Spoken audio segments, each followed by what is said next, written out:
മട്ടന്നൂർ ചാവശ്ശേരിയിൽ വാഹനമിടിച്ച് തകർന്ന കൈവരിയും ദിശാ ബോർഡും പുതുക്കി പണിയാത്തത് പ്രതിഷേധത്തിനിടയാക്കുന്നു. മാസങ്ങൾക്ക് മുൻപാണ് വാഹനമിടിച്ച് കൈവരി തകർന്നത്. ചാവശ്ശേരി ഗവൺമെന്റ് ഹയർ സെക്കൻഡറി സ്കൂളിന് മുന്നിലാണ് നടപ്പാതയുടെ കൈവരി തകർന്നു കിടക്കുന്നത്. തൊട്ടടുത്ത് തന്നെയുള്ള ദിശാ ബോർഡും വാഹനമിടിച്ച് തകർന്നു കിടക്കുകയാണ്. മാസങ്ങൾക്ക് മുൻപാണ് നടപ്പാതയുടെ കൈവരി വാഹനമിടിച്ച് തകർന്നത്. ഇത് പുതുക്കി പണിയാതെ കിടക്കുന്നതിനിടെയാണ് കഴിഞ്ഞ ദിവസം സമീപത്തെ ദിശാ ബോർഡിലും വാഹനമിടിച്ചത്. സ്കൂൾ വിദ്യാർത്ഥികളടക്കം നടപ്പാതയിലൂടെ പ്രയാസപ്പെട്ടാണ് കടന്നുപോകുന്നത്. നാട്ടുകാർ പൊതുമരാമത്ത് അധികൃതരുടെ ശ്രദ്ധയിൽപ്പെടുത്തിയെങ്കിലും പരിഹാരമുണ്ടായില്ല. മുസ്ലിം ലീഗ്, യൂത്ത് ലീഗ് നേതാക്കൾ സ്ഥലം സന്ദർശിച്ചു.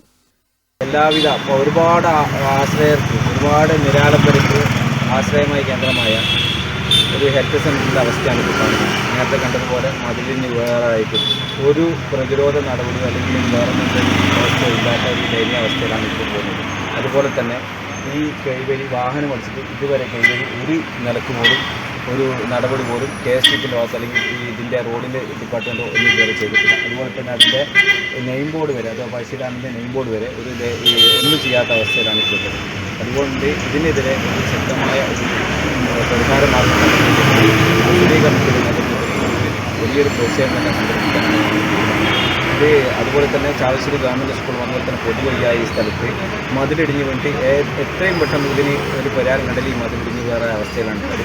അതുകൊണ്ട് ഇതിനെതിരെ ശക്തമായ ഒരു നടപടി ഈ അധികൃതരുടെ ഭാഗത്ത് ഇതിനെതിരെ ശക്തമായ ഒരു പ്രതിഷേധ സമരമായി മുന്നോട്ട് പോകുന്നതാണ് ഇതോടൊപ്പം നമുക്ക് പറയാനുള്ളത്.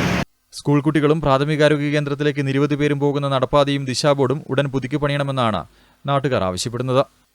News bureau, Mattannur.